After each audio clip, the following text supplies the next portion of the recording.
Well, hello everybody and welcome back to the channel. This is Dr.NoItAll, about to bring you another video about a Chevy LS engine. This one is about to show you how to reinstall this oil baffle back into the LS valve covers. This one's off of the 2004 Silverado or Yukon, Sierra, doesn't matter. So what I've done is I've taken a 4mm drill bit and I drilled out the factory rivets, okay, just flush with this cover so that this comes out and I can clean all the gunk out of here. Now that it's out, people wonder all the time, how do I get it back in? Well, you have two options.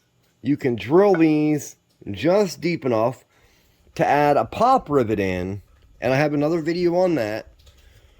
But the pop rivets that you can buy off the shelf are too deep, so you have to modify the pop rivet, and that's what that video is about. And the other solution is to drill it all the way through and then tap it using an M5x8 tap. And why do I say that size? Because you're drilling these out with 4mm, which is bigger than a 4mm screw. So you need to use the next size up, which happens to be an M5. Now let me see if I can position this a little bit at an angle so you can just see that I'm not bullshitting you. So if I reposition this in here correctly, let's get in here right, and I take my simple M5, there you go, you can see now, M5 screw, machine screw, and I screw it in. I can screw it all the way down. Can you see that? Yes, you can.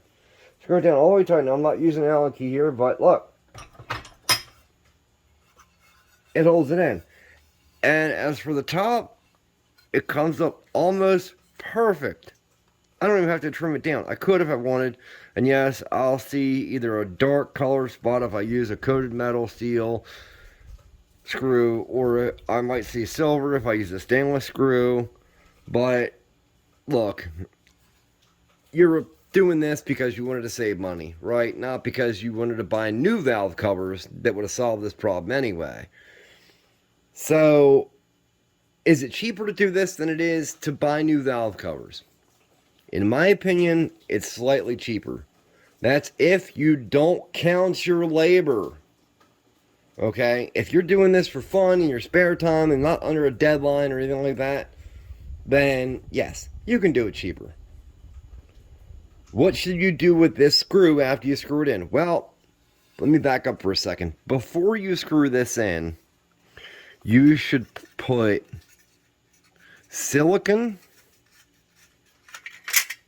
on this plate around the edge, around this groove here, because that's what it came with factory. As you can see, there's still some of the silicone in here I haven't cleaned off yet.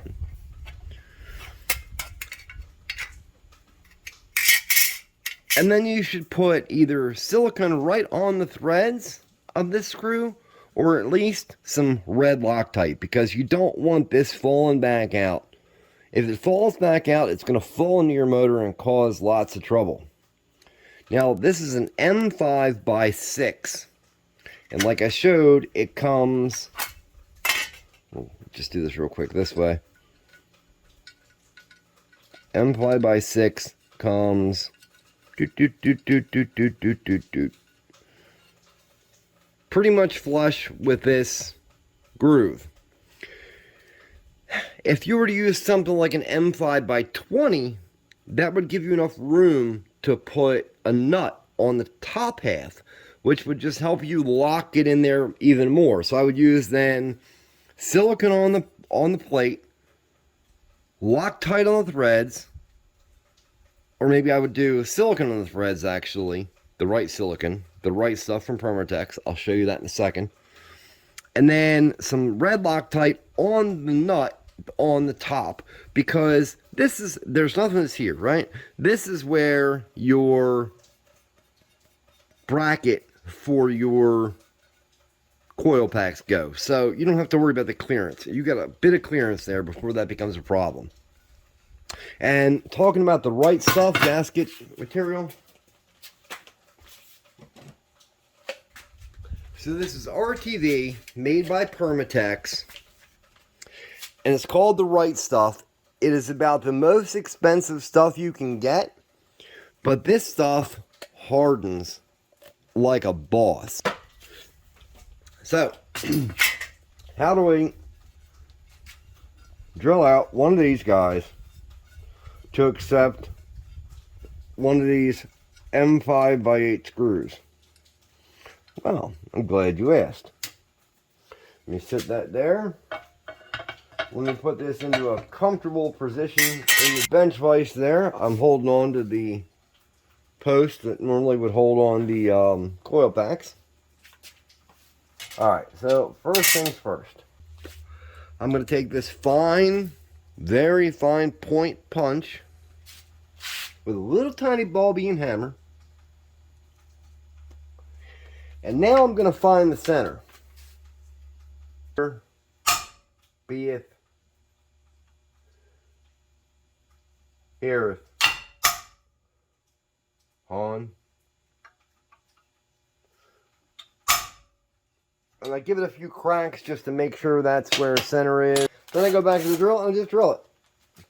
Now, if I was doing a rivet, I wouldn't drill all the way through. But since I'm not doing a rivet, I am comfortable with drilling all the way through. But make sure you keep the drill straight.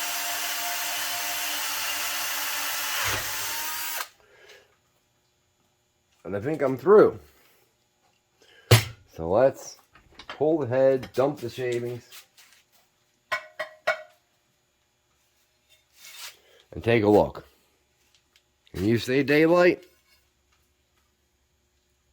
Yes, you're seeing daylight. Okay, so we did it. Alright, so some of the shavings are blown off. There you are. Some of the shavings are blown off. So now I'm going to tap it. It's going to go right back in the vise. Same way it was before.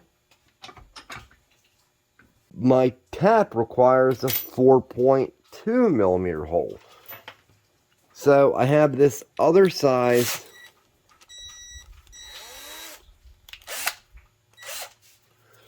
drill bit. They call for a 4.2, and I'm going to use a 4.28. Can you see that? Oh, there you go. 4.28 drill bit. And then it's time to drill it. And boom, I am all the way through. So, now, next step. Blow the shavings out again. Of course, you don't have an air compressor. Well, borrow a neighbor's, or buy a can of canned air, or use whatever you can. Wash it, I don't care. Now it is off to tapping it. So this is the M5 by 8 tap. Okay? M5 by 8.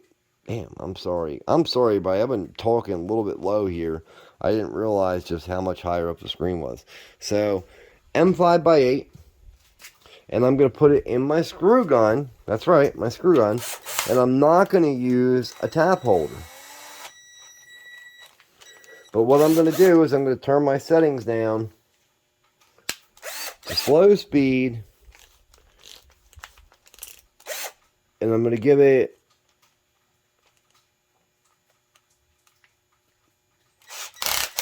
something like a 14 clicker. Oh, I'm forgetting one vital step. You need to lube everything. So this is PB Blaster. Remove my smokes there. We don't want my smokes being covered in PB Blaster. So I'm going to hit the hole real good. And I'm going to hit my bit.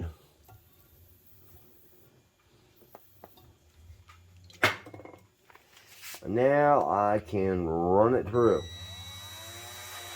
Trying to keep it straight with everything else.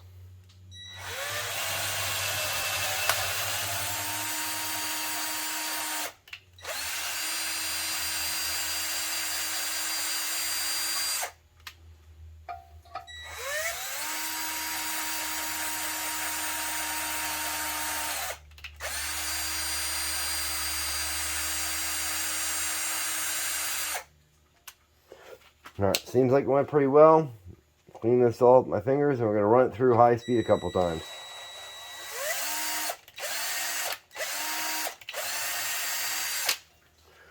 And that looks good. So, next step is to blow it off, clean it up a little bit, but let's just see if I take my oil baffle plate and stick it into place. Will this new spot hold it down?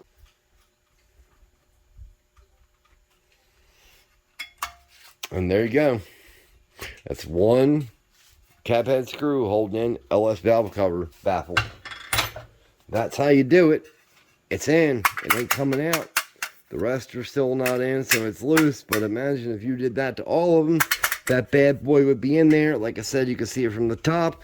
You have multiple options. You can put thread lock all the way up these bad guys, or just put some longer bolts in, and your amigos can come put some nuts on the outside and tighten them down. But I think this way will cause you the least amount of problems.